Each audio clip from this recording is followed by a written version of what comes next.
Live from ABC7, this is Eyewitness News at 7 p.m. on LA56. A big party to honor John Legend tonight, but the guest of honor isn't going while the singer is protesting his own party. A sexual assault investigation at UCLA. The alleged victim is a student who says it happened at a frat house. What the state of California secretly allowed oil companies to do that may be risking the safety of our water supply. Good evening, I'm David Ono. And I'm Rutabaga Shabazi in for Colleen Sullivan. Welcome to Eyewitness News on LA56, LA's only live local newscast at 7 p.m. John Legend is boycotting his own party tonight because it's being held at the Beverly Hills Hotel, which is owned by the Sultan of Brunei. LGBT advocates plan to demonstrate outside the hotel to protest anti-gay laws in his nation. Eyewitness News reporter Carlos Granda is live at the hotel with the latest. Carlos? Well, tonight's event is a pre-Grammy party sponsored by LA Confidential magazine, but as you can see behind me, well, there are protesters that have been here throughout the afternoon, and they're angry that it's being held here at the Beverly Hills Hotel. They say the owner of the hotel passed horrific laws in his country, and he should not be supported. John Legend was to be honored tonight at this event, but he is refusing to attend. In a statement saying, in light of the horrific anti-women and anti-LGBT policies approved by the hotel's owner. The owner is the Sultan of Brunei, who last year implemented Sharia law in his country. Among the laws, stoning to death of gays and lesbians, amputation for theft, and public flogging of women who have abortions. Ultimately, I think it comes down to the fact that human rights are being violated here. People say, well, the Sultan doesn't feel the ramifications of this boycott, but quite frankly, I don't think that's the point. I think the point is you can't just stand silent in the face of discrimination and hatred. Members of the Human Rights Campaign, the largest LGBT civil rights organization in the country, urged LA Confidential to find another location for this event, but LA Confidential refused. They say boycotting would cause financial harm to the community. It shocks me that people think it's okay to have a party in a hotel that's owned by somebody who wants to do this to people. LA Confidential issued a statement. We respect Mr. Legend's decision not to attend the event and believe that each individual, company, and organization must make their own decision as to how they communicate their positions on political views, social and civil rights. And the Sultan owns 9 other hotel properties, and protesters are asking people to boycott all of the properties to send the Sultan a message. Reporting live from Beverly Hills, I'm Carlos Granda, ABC7 Eyewitness News. Carlos, thank you. Jordan continues to retaliate against ISIS after one of their pilots was executed by the terror group. Jordanian fighter pilots returned to the base after launching a fierce offensive against the Islamic State group. They were joined by U.S. warplanes in the newest round of airstrikes against ISIS. President Obama once again renewing his condemnation of ISIS over their latest execution. Meantime, huge crowds of Jordanians are gathering to honor the memory of the slain pilot. A wild pursuit comes to a crashing halt in Palmdale late this afternoon. KABC viewers saw it unfold on Eyewitness News at 5 o'clock. A driver led law enforcement on a dangerous 20-minute pursuit. It finally ended with deputies performing the pit maneuver on the vehicle. It spun around and came to a stop at Avenue O near the Antelope Valley Mall. Deputies took into custody the male driver and a female passenger. No word yet on what led up to the pursuit or what charges they face. UCLA police are looking for anyone who can help in a reported rape investigation at a frat house. Detectives are working with a woman who told police she was unconscious or incapacitated when she was sexually assaulted. Eyewitness News reporter Miriam Hernandez has details from the Westwood campus. Almost every weekend, a lot of these fraternities do have parties that do tend to get out of hand. It's a pretty safe environment, but then there's always, like those people that kind of ruin it. In UCLA's frat district, investigators are focused on houses located specifically on Gailey Avenue. Here, up and down the street, they are looking for one where a student says she was sexually assaulted, but she was incapacitated when it happened last Saturday night. She tells police she doesn't remember exactly where she was. That does not surprise some here who say party guests can get swept up in a scene fueled by alcohol and peer pressure. There's too much noise, there's too much darkness for people to really see what's going on. If a friend was being sexually assaulted, a group of friends may not even know if a young woman went missing because that stuff just happens here. The victim says her attacker was a white male, about 20 years old, 5'8", 160 pounds, dark hair, brown eyes. It definitely doesn't make me feel as safe as I thought I should, being on a university campus. The campus provides multiple resources for sexual assault prevention and specific training for sororities and fraternities. We have a governing body. We have IFC on campus that manages all things like this. With respect to that, we also have a risk management committee in the house, other houses as well. But the ultimate safeguard, say students, listen to your gut, you know. I hope we can crack down on this kind of stuff more, and I don't ever want to see it happen. If you have any information about what happened Saturday night, you're asked to call detectives at 310-825-9371. Investigators say they are working on several leads, but they could use more. Reporting from the campus of UCLA, Miriam Hernandez, ABC7 Eyewitness News. Fontana school police are asking the public to help find a man who tried to kidnap a teenage girl 2 days in a row. Both instances happened near Hemlock and Merrill Avenues. Police say during the second incident yesterday, the man used a minivan similar to this one seen here. The first attempt happened early Tuesday morning. Police say both times a 14-year-old girl was walking to a bus stop before school when a man tried to lure her into his vehicle. Both times the girl ran away. Anyone with information is urged to call Fontana school police at 909-357-5020. An El Al flight from Israel to Los Angeles had to be diverted to Ontario this morning because of fog. And once it got to Ontario, it sat on the tarmac for more than 3 hours. According to LAX, the flight crew had timed out and could not fly anymore today. Some passengers sent us pictures. Passenger Josh Goldstein texted us what was going on. And for a while he said that they were stuck in a no man's land, couldn't get out the plane, but the plane couldn't leave either. Eventually, they did get off and were taken to a waiting area. A crew later flew the plane to LAX. And we are hearing incredible stories of survival as rescue teams continue to search for people still missing from yesterday's plane crash in Taiwan. A passenger says his family survived because they switched seats at the last minute. The Lins were on the left side of the plane, but shortly before takeoff, they asked to sit in an empty row on the right side. They heard a noise and it made them uneasy. The left side of the plane was seriously damaged in the crash. 15 people survived, including the Lins, but at least 32 people died. 11 are still missing. The Trans-Asia Airways turbojet appears to have suffered a flameout, which is an engine failure. The Anthem Blue Cross Blue Shield health insurance company is the latest to be hit by computer hackers. Company officials say the personal information of tens of millions of people may have been compromised. 80 million people are insured by the company. Investigators say unlike recent corporate hacks, this attack went after personal information rather than credit card numbers. The hacked information includes social security numbers, birth dates, and even income data. The FBI is investigating the breach. A new report shows there are high numbers of preschoolers across the country who are not vaccinated against the measles. In 17 states, as many as 10% of preschoolers do not get the vaccination. Across the country, there are more than 100 cases of measles this year, and that number continues to grow. Today, health officials in Illinois say 5 children under the age of 1 who attended the same daycare have been diagnosed with the measles. In California, there are 99 confirmed cases, 39 of which are linked to a case in Disneyland in December. But some parents are still opposed to vaccinating their children. There's a lot of different components in the MMR vaccine that I don't feel comfortable injecting into my child. Doctors say 1 dose of the measles vaccine is 93% effective in preventing the measles, and that goes up to 97% after the second recommended dose. State records reveal some disturbing news about California's drinking water. An AP investigation found that state regulators authorized oil companies to inject waste into aquifers thousands of times.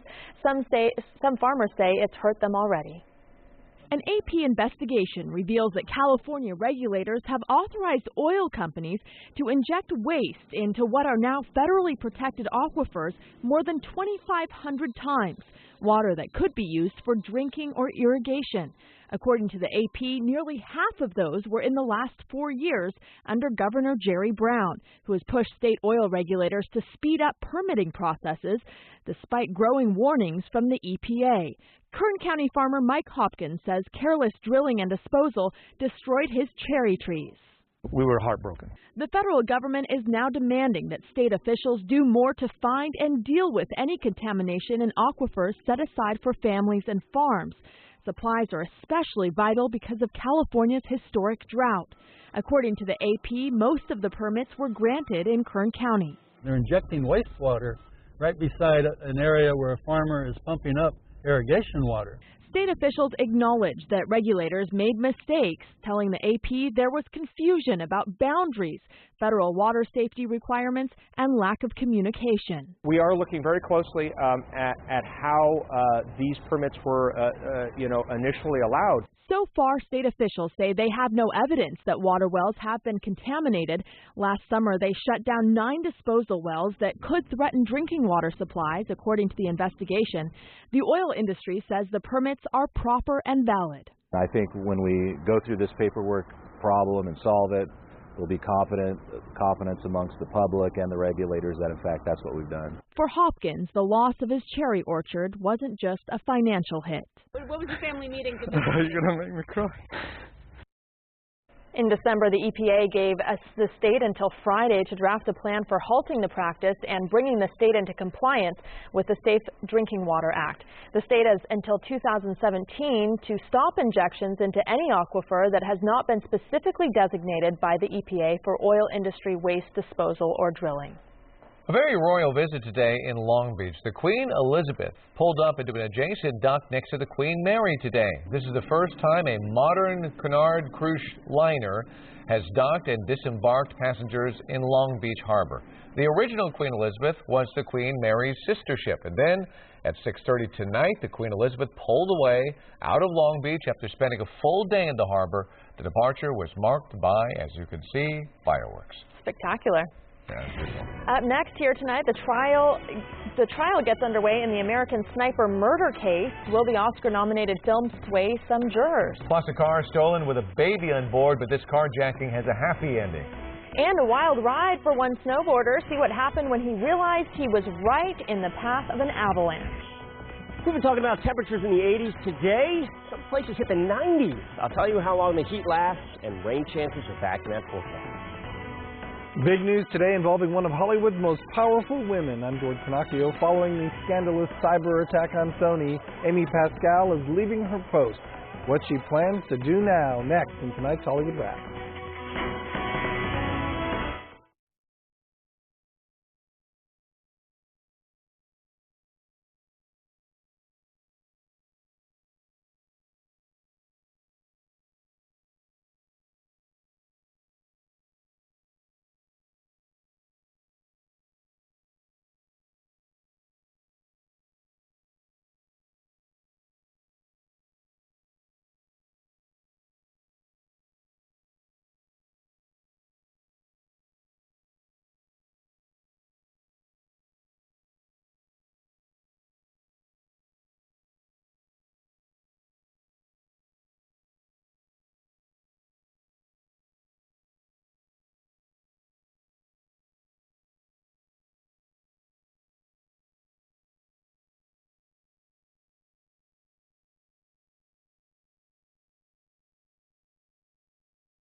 Jury selection is underway in the trial of a man accused of killing Chris Kyle, the Navy SEAL whose story is told in the blockbuster film American Sniper. Trial begins just 1 week after we heard from his widow, and ABC's Ryan Owens reports on what the judge is telling prospective jurors about that hit movie.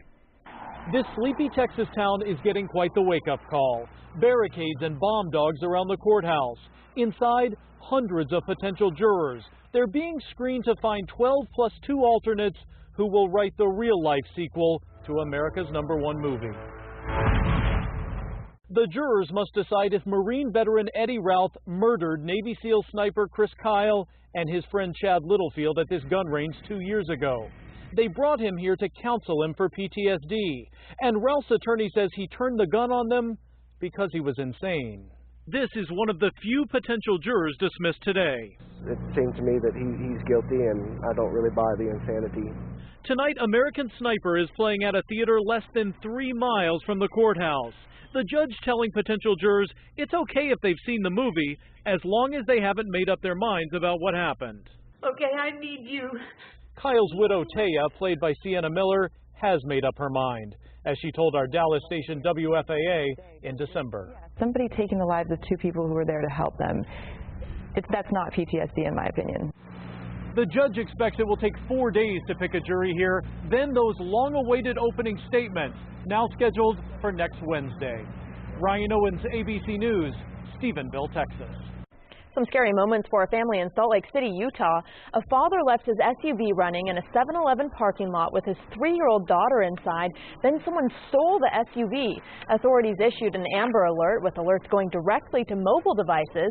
Fortunately, the owner of a cupcake shop saw the alert. She saw an SUV matching the description of the stolen vehicle parked in the front of her business. There was a little girl, and they were crying, kind of hanging out of the window. And I didn't know if there was anybody around or if there was another person in the car, but I just saw this little girl crying. And so my first thought was I had to get her out of there and get her in the store where it was safe. Shop owner did get the little girl into the store, locked the doors, and called police. She was reunited with her parents within 15 minutes. Authorities found and arrested the suspect a short time later. Wow, it's a brave woman. Good thinking on her part. A Romanian snow sports instructor and mountain rescue volunteer is caught in an avalanche, and it's caught on camera.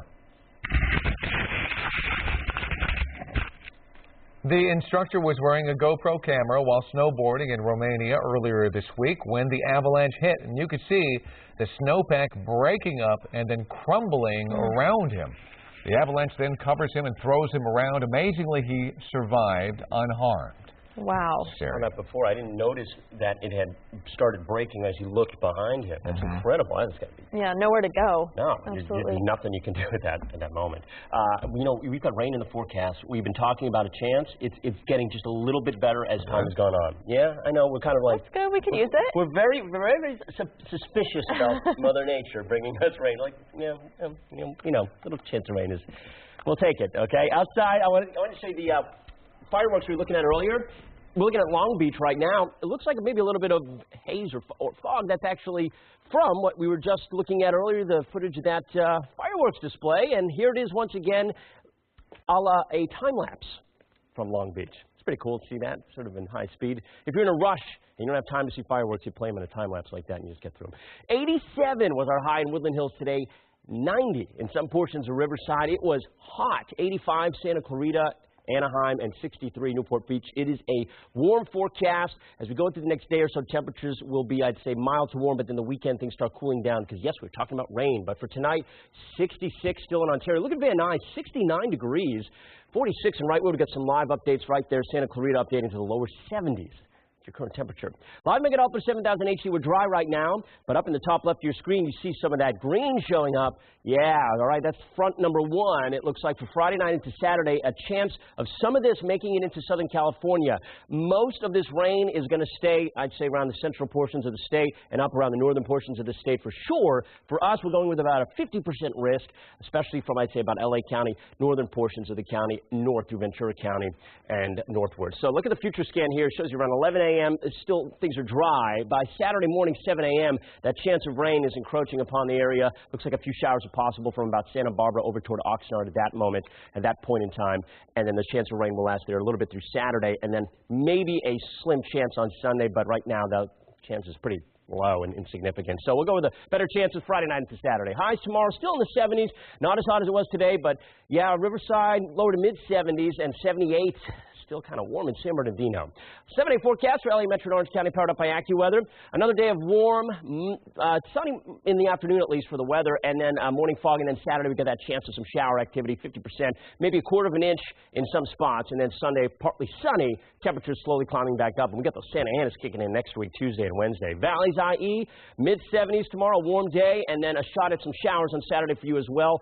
Sunday's a partly sunny one with temperatures again for you as well climbing up, and then we'll have to watch out for a little bit of a breezy wind event here next Tuesday and Wednesday. Those Santa Anas will be an issue for you, but for the beach, calm, a little fog in the morning, and cloudy for the weekend. The chance of some showers, especially, I'd say, by Saturday morning, looking off around the northwestern portions of the area around Ventura County over towards Santa Barbara. Mountains, a couple of light showers are possible on Saturday. We'll keep it dry from that point on, and then Tuesday and Wednesday, breezy for you as well as the high desert. And even you have a slim chance. We're going to cross our fingers for a little bit of light rain this weekend, guys. Back to you. We'll have more weather coming up in a few minutes. See you then, Jonathan. Okay. Thank you. In tonight's Hollywood Wrap, one of the most powerful women in Hollywood is stepping down as Sony Pictures co-chairman. Amy Pascal's exit is not unexpected. Entertainment guru George Pinocchio joining us live now with the details. And it's the end of an era over there for her. Amy Pascal has been part of Sony Pictures Entertainment for nearly 20 years. Her departure comes 3 months after the studio was hit by a major cyber attack, one that exposed sensitive emails as well as personal information about Sony employees. This is being pushed out, pushed aside, edged aside, eased aside, whatever you want to say. This is not Amy Pascal's choice. Amy Pascal is used to putting movie stars in the spotlight, not stepping into one herself. But that's what happened last November after a computer hacking scandal shut down the computer system and Sony Pictures Entertainment. It also exposed confidential information and embarrassing emails from Pascal involving big Hollywood names like Angelina Jolie and Kevin Hart. She also came under fire for making racial jokes about President Obama. At that point, it's very hard to be the chairman of the movie division of a publicly traded company. It's extremely difficult.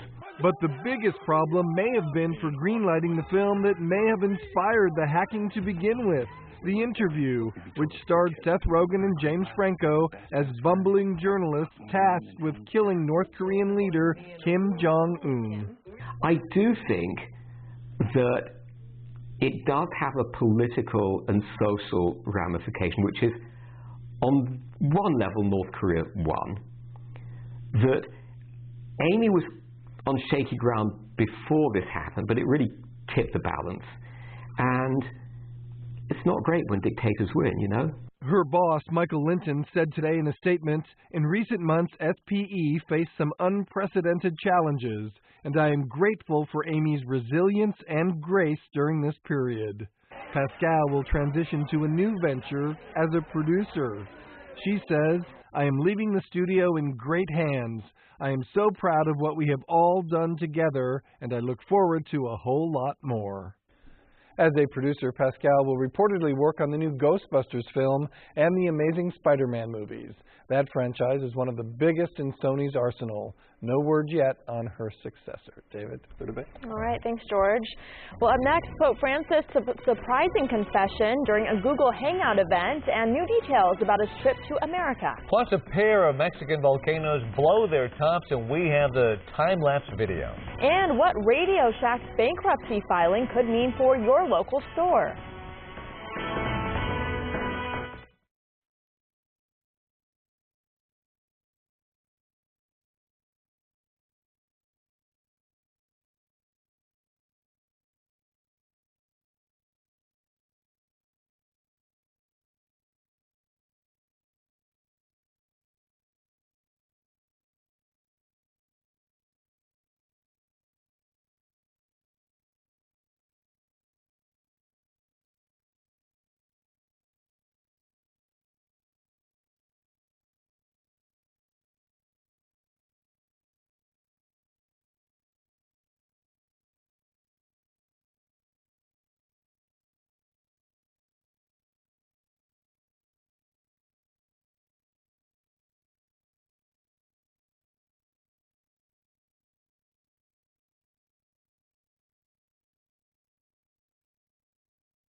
Check out this time lapse of the two most active volcanoes in Mexico. One of them, located southeast of Mexico City, has registered 60 explosions in the past 24 hours, the largest sending a plume of smoke nearly 3,300 feet into the air. Northwest of the capital, the other volcano registered several eruptions. No evacuations have been reported at either location. Pope Francis will address Congress in September. He will be the first pontiff to do so ever. The announcement was made as the Pope hosted his second Google Plus Hangout in Vatican City. The pontiff talked with special needs and disabled students from South America, Asia, Europe, and the U.S., and he confessed to a 16-year-old girl that he has no idea how to use a computer. The focus of the Hangout is to teach students how to use technology to empower their education. Hey, points for being honest, right? Seriously, but not to know how to use a computer these days. He'll learn quickly, though. We're updating the evening's top stories next at 7:30. Including a lottery to decide who will get to run medical marijuana dispensaries in Orange County. Hundreds came out, but only a few will be approved. Plus, you can't miss their message. See what opponents of a controversial ballot measure are doing to a home in Hermosa Beach.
Live from ABC7, this is Eyewitness News at 7:30 p.m.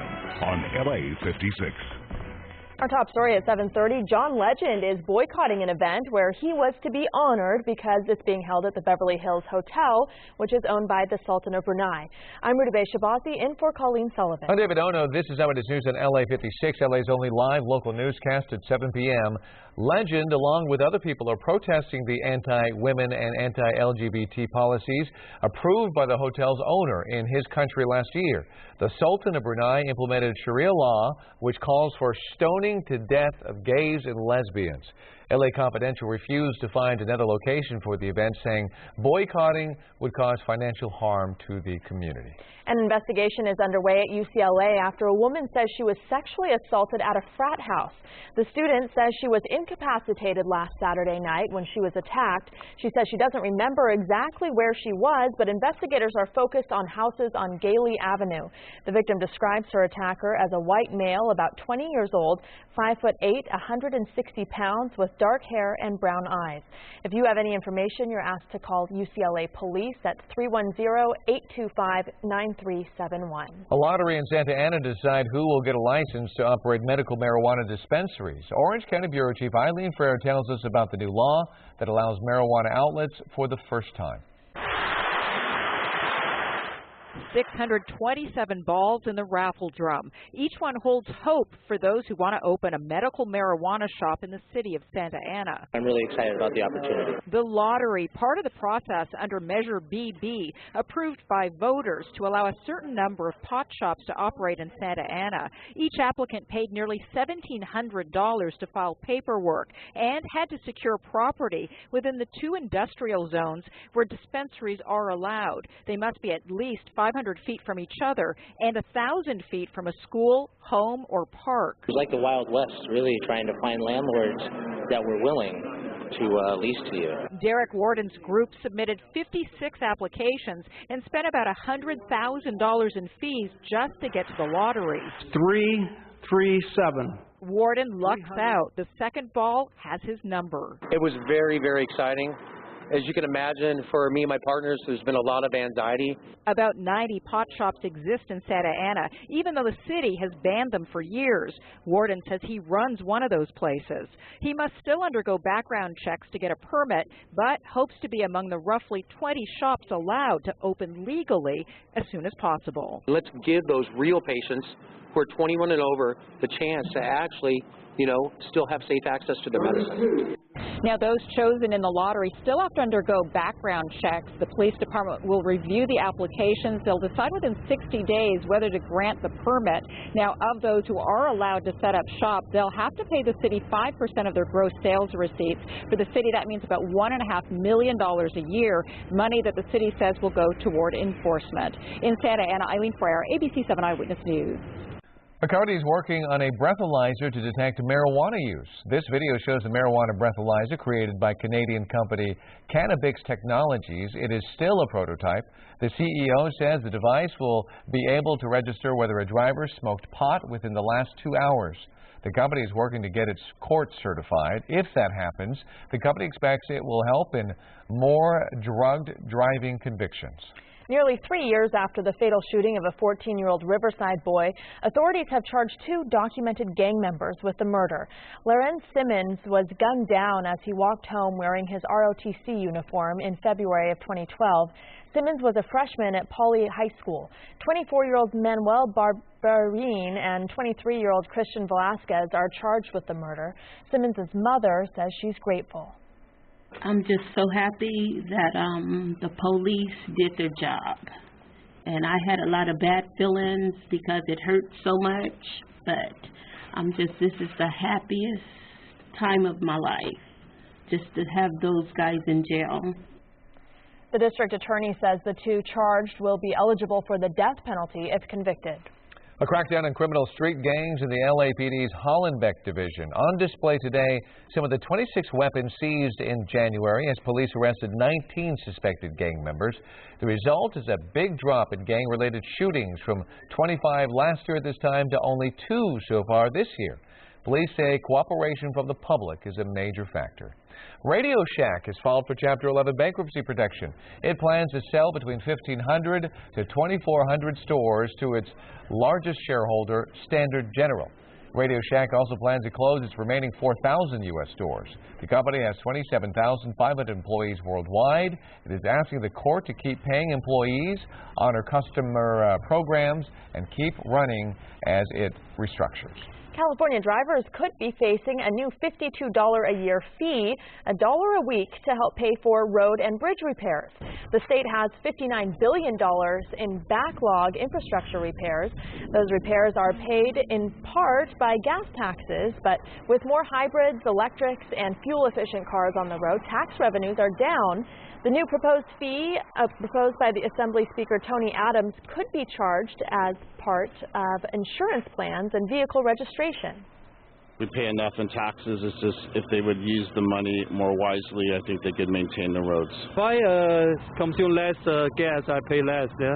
And if they consume more gas, they pay more. That's fair. The fee could be higher for drivers of electric vehicles who don't pay gas taxes. Another option, charging people by miles driven rather than by gas consumed, but that change would take years to implement. And you may want to fill up now. We're seeing gas prices on the rise. The Auto Club says wholesale prices are rising because of a strike at the Tesoro refinery in Carson and the upcoming switchover to California's summer blend of gasoline. Today's average in LA County is $2.57 for a gallon of regular. That's 11 cents higher than last Thursday, but it's still 11 cents lower than this time last month and more than $1 less than we were paying this time last year. Voters in Hermosa Beach will be deciding on a controversial ballot measure for the upcoming election concerning oil drilling off Hermosa Beach. An oil company wants to resume drilling, but some residents are trying to stop it. Eyewitness News reporter Leo Stallworth looks at both sides of this issue. Betsy Ryan and her friends started a mural campaign on the back wall of her home to get the word out to fight a proposal to set up wells in Hermosa Beach to drill for oil in the Santa Monica Bay. It's not safe, it's not right, and it's not healthy, and we need to protect the Santa Monica Bay.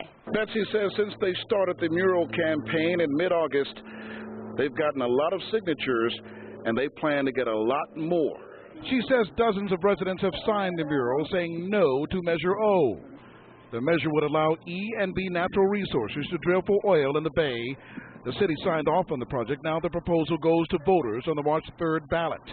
Mike Collins signed the mural. Well, Hermosa Beach is a 1.3-mile square town, and the idea of putting 30 oil wells and 4 wastewater injection wells in the middle of one of the most densely packed beach communities in America is just a really bad idea. I am totally in support of Measure O. Lori Amenderez is one of many residents with signs in her front yard supporting Measure O. This project is the biggest and the best thing that has come to Hermosa Beach for as long as I can remember. The city's recent report shows that this could be over $500 million for the city and over $50 million for schools. The project is safe. E&B spokesperson Amy Roth says that's a financial windfall for the city over the 35-year life of the drilling project if approved by voters. She says the project comes with numerous safeguards preventing any oil spills, oil seeping, or vapors from escaping the wells. She says they would be placed on shore at the Hermosa Maintenance Yard, and drilling would be nearly 2,000 feet under the ocean floor. If the measure is approved by voters, it would take about 2 years to get the project up and running. In Hermosa Beach, Leo Stallworth, ABC7 Eyewitness News. Up next, is it a potential breakthrough for cancer detection? It's a patch that can tell you if you have breast cancer, and women can wear it. We'll show you how it works. Plus, controversy over Kerry Washington's skin color on the new cover of In Style, what the magazine and the Scandal star are saying.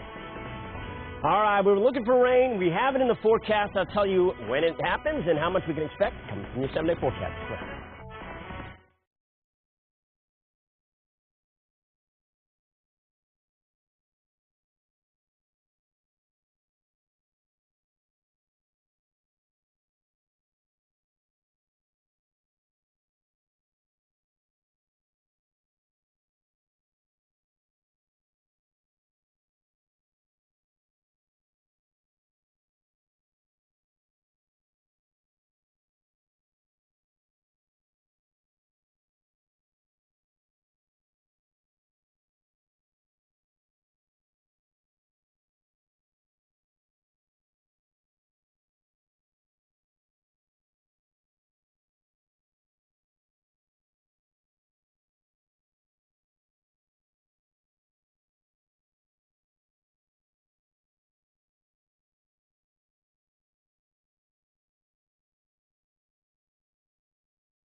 A new technology that could revolutionize breast cancer screening is about to begin clinical trials. As health specialist Denise Dedore reports, rather than a mammogram or an ultrasound, this system can be used at home with potentially life-saving information transmitted through a smartphone. A routine breast screening for Diane Gaxiola at El Camino Hospital turned out to be a lifesaver. Doctors caught her cancer at a very early stage and saved her breast. I was very lucky. I think because of the early detection. Radiologist Dr. Saila Yita says routine mammograms and self-screening are the best defense, though many women don't always take advantage. In my experience, it is hit or miss. I think some women are very consistent in doing breast exams at home, and some women don't do them at all. And I oftentimes get questions from women asking simply, how do I do my breast exam? But soon, an experimental technology could help thousands of women and doctors screen for breast cancer in a new way. It's called the IT bra. So you'll be putting that on, so it's now centered over you. Developers say it can be worn inside any normal bra. It's a wearable device with a number of sensors that check what happens with your circadian patterns of heat change on your breasts over time. Researchers say the heat changes correlate to the accelerated cell activity of breast cancer tumors. The results are then processed using a sophisticated algorithm, which is then transmitted to a smartphone. You wear the device for a few hours, and that information is automatically communicated to your physician. Because the system is heat-based, developers believe it may also offer advantages for some women with denser breast tissue, which can be more difficult to image using traditional mammography. We believe we're tissue agnostic, meaning that for all tissues we react about the same. Cancer survivor Diane Gaxiola believes any investment in early detection is worth the time. That's good to have that. It's very valuable. The clinical trial is being conducted near San Francisco. Researchers will study the results of women wearing the device for different lengths of time. The goal is to produce accurate readings in roughly about 2 hours, ultimately making the system more convenient for women to use. In the newsroom, Denise Dedore, ABC7 Eyewitness News. Scandal star Kerry Washington is responding to an online uproar over her appearance on the cover of InStyle magazine. The cover quickly went viral as social media users noticed her skin color appears significantly lighter than in real life. InStyle says the photo was not digitally retouched, but they're listening to the feedback, and this will influence how they present women going forward. Washington later tweeted the magazine's explanation, adding, "Beautiful statement. Thank you for opening this convo. It's an important one that needs to be had." Well, rainy weather in our north. Will it reach Southern California? Jonathan Novak's complete forecast is up next. Plus, Torrey Pines turns into Torrey Pains for Tiger Woods today. Did the morning fog contribute to back problems for the man who used to be the best golfer in the world? And the Anaheim Police Department introduces one of its newest officers. He has some big paws to fill, and he's up for the challenge. We'll introduce you to Yukon.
That is a raccoon being rescued from a 6-inch underground pipe in Ventura.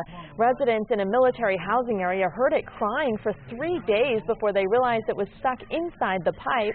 Ventura firefighters had to cut a hole in the pipeline in order to get the raccoon out.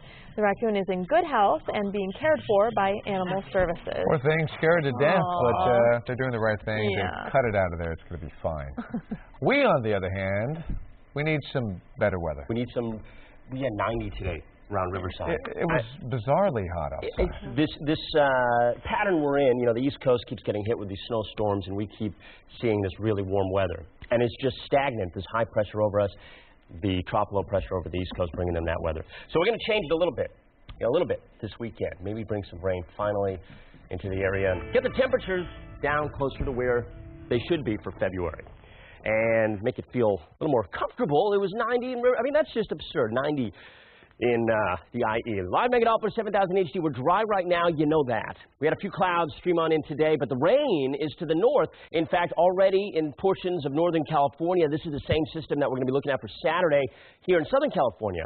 And the likelihood, it's not bad. I mean, it's better than it was as we, looked back about a day ago. It looks better. It's just not too significant, and we're not going to expect that much. Look at that, 82 is our high in downtown today. Normally we're at 68 degrees. 82 is our high. 61 in downtown right now as a result of that warm day, and it is still 72 in Santa Clarita and 69 in Van Nuys. Palmdale, you're checking in at 62, and let's see, Riverside, there we go, 58 for you is your latest temperature. So here's the pattern. Again, I mentioned the high-pressure ridge. It's budged to the east. So whenever we see this sort of arc right here in the atmosphere, that's a ridge of high pressure, and it was over us, but it has slid off to the east as this trough of low pressure has moved in, and a cold front along with it will slide on into the Pacific Northwest, into portions of northern and central California for Friday night and Saturday. And lingering, I think we'll get another push. Chance of rain maybe on Sunday. That's really low, though. I think it'll just kind of be hit and miss. So we'll keep the best chances from L.A. and Ventura County north. Southern counties don't look like you're going to get much as we head through Saturday. And the timing would be about Friday night into Saturday afternoon, and then a lingering chance Saturday evening into Sunday. As you saw there, the bulk of the chances really to the north of us. They could see 3 to 4 inches in some portions of central and northern California. For us, maybe a quarter of an inch of rain. That's the best I can do, but it's not bad. We'll take it. We'll take it. That's my phrase for the rain chances this year. 78 in San Bernardino in Ontario. Tomorrow, your high. Dana Point, 66. And the 7-day forecast for LA Metro and Orange County powered up by AccuWeather. 72 tomorrow. A cooler day. Not cool, but a cooler day. Some morning fog and then some clouds. Thickening up on Saturday. Chance of rain is 50% for maybe a quarter of an inch of rain to accumulate. 72 on Sunday. A hit and miss shower. And then Monday on, it looks breezy and warm. Valley's IE, you're going to have some winds next week, kicking up about 45. But in the meantime, we're going to hope for some rain here on Saturday. Chance for you is also about 50%, especially as you head in through Ventura County and north. Beaches, I should say, looks like a mild weekend ahead, cloudy on Saturday and Sunday with some rain chances there for you as well. And then the mountains, no snow with this. This is going to be another warm system, at least for us, and it looks like the temperatures are dipping down to the 50s. Quick look at the high desert there. Breezy week next week.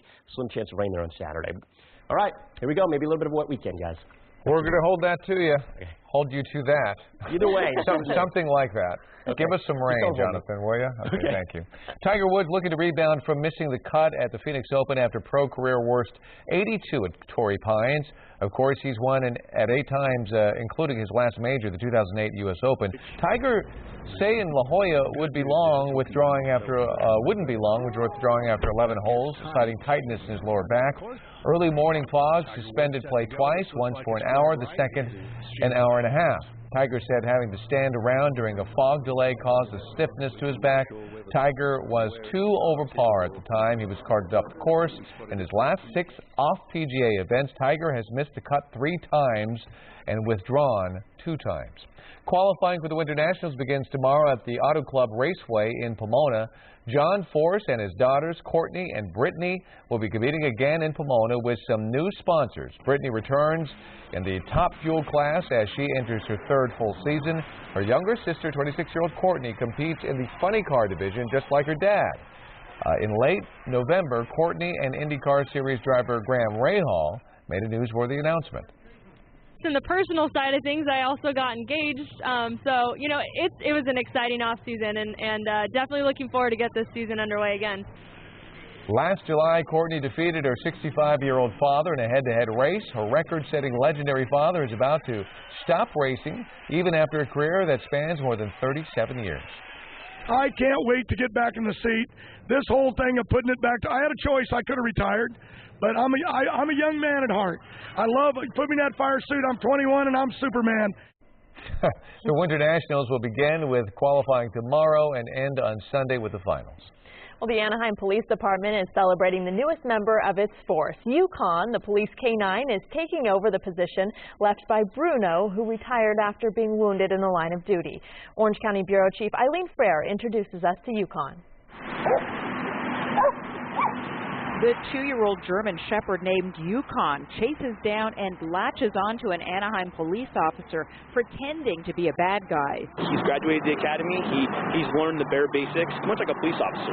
We learn the basics, but you really start learning when you hit the streets. Officer R.J. Young has been working with him for several months since Yukon joined the Anaheim Police K-9 unit, taking a position once filled by Young's previous partner, Bruno, who retired last year after being shot and seriously wounded in the line of duty. There'll never be another Bruno. Bruno is definitely one of a kind. He picked things up very, very easily. And then you have a dog like Yukon, which has a lot of puppy in him. He's very immature for his age. Now, Yukon was not the department's first choice. Another dog was initially chosen, but he didn't make it through training. Yukon underwent 6 weeks of training at a K-9 academy in Texas, where he learned the basics. How to find narcotic odor, how to find human odor, what to do when they find those odors. Young sees it as a challenge. Yukon has a lot to learn. In this exercise, he sniffs out a bad guy hiding in a dumpster. He's then supposed to alert Young. So as you can see, brand new dog, really unsure of what to do. He went around, so even though you didn't have that experienced dog that would sit and go ruff, ruff, ruff, ruff, ruff, ruff, ruff, he told Dad, hey, there's somebody in here. Police say Yukon is on probation for a year. He'll have a performance review to see if he stays for good. Young is hopeful. In Anaheim Hills, Eileen Frere, ABC7 Eyewitness News. Amazing what they can do. Yeah. Well, more news here straight ahead at 7:30 and ahead tonight on Eyewitness News at 11 on ABC7. An African-American family is targeted by an arsonist. Their home is set on fire. Was this a hate crime? We talked to the family. That story and all the late-breaking news on Southern California's #1 late newscast, Eyewitness News at 11 on ABC7.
The opening date is announced for the new Broad Museum next door to the Disney Concert Hall in downtown Los Angeles. The $140 million facility will open to the public on September 20th, and it'll house the priceless contemporary art collection of billionaire philanthropist Eli Broad, and it will be free for visitors. There will also be a one-day sneak preview on February 15th. Tickets to that event are $10. Awesome. Well, thanks for joining us on Eyewitness News at 7:30 on LA56. Law and Order SVU is next here on LA56. And Eyewitness News continues at 11 p.m. on ABC7 and anytime on ABC7.com. Good night.